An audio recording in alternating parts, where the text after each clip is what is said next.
যখন শপথ গ্রহণ হয়েছে জামাতের লোকজন গান্দা ছুরি ভেলা গ্রাম্য যত জিনিসপত্র আছে অস্ত্রশস্ত্র নিয়ে ওরা রেডি ছিল। এরা যখন বাজারে গেছে তখন এদের সবাইকে আক্রমণ করছে। এরা ছিল হচ্ছে 10 জন। এদের কাউরে রামদাও দিয়ে, কাউরে হাতুড়ি দিয়ে, কাউরে হচ্ছে লাঠি দিয়ে, কাউরে ভেলা দিয়ে এইভাবে এদের আহত করা হয়েছে। তো এই জামাত, এই রাজাকার আর এই সবের বিচার চাই। জামাত যদি ক্ষমতায় আসতো তাহলে হচ্ছে কি অবস্থা হতো দেশের, আপনারা সবাই ভাবেন যে জামাত যারা আক্রান্ত হয়েছে তারা কি হয়, তারা আপনার কি হয়? তারা আমার নিজের আপন মেজো ভাই, আমার ফুফাতো ভাই, আমার কাকু, আমার ভাইয়া, মামাতো ভাই। মানে ঘটনাটি কিভাবে শুরু হয়েছিল? সকাল এরা দুপুরবেলা 4:30টার দিকে বাজারে গেছে আর ওরা ছিল রেডি। এরা মানে কোনো গ্যাঞ্জাম ট্যাঞ্জাম না, ওরা হচ্ছে রেডি ছিল এদের মারার জন্য।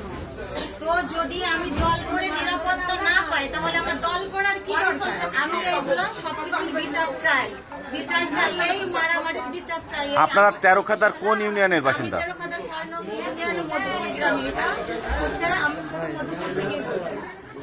এখন আমি আছি 250 বেড, আমার স্বজন দিয়ে আমি চিকিৎসাধীন আছি এখানে, কারণ সবার চিকিৎসা চলতেছে।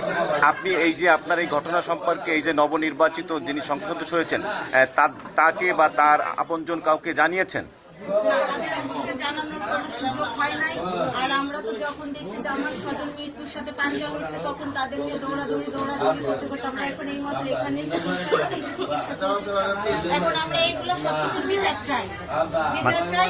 আমি চাই প্রশাসন কি করছে, প্রশাসন কি করতেছে, এতক্ষণ কি করছে প্রশাসন, কোনো ব্যবস্থা নেয় নাই কেন? ঘটনাটি আসলে কত সময় হয়ে গেছে? হয়েছে 5টার দিকে। 5টার থেকে? সূত্রপাত কিভাবে? সূত্রপাত কিভাবে? সূত্রপাত আসলে আমি এটা ঘটনাস্থলে ছিল, আমরা পরে গেছি যখন মারামারি। আপনি কি জানতে পারছেন? সরি, আপনি কতটুকু জানতে পারছেন? কতটুকুই বলছি, ঠিক আছে। কারণ এখানে মেন ইস্যু হচ্ছে আপনার জামাত আর বিএমপি করার অপরাধী। জামাতের লোক ক্ষিপ্ত হয়ে এই কাজগুলো করছে। মানে আপনার যে সেন্টারে ভোট দিয়েছেন সেই সেন্টারে কি বিএনপি জিতছে নাকি ওই সেন্টারে জামাত জিতছিল? জামাত জিতছে। আমাদের ওই জামাত জিতছিল আর আমাদের বিএমপি হারছিল ওই সেন্টারে। এখন এই চিকিৎসা শেষে আপনারা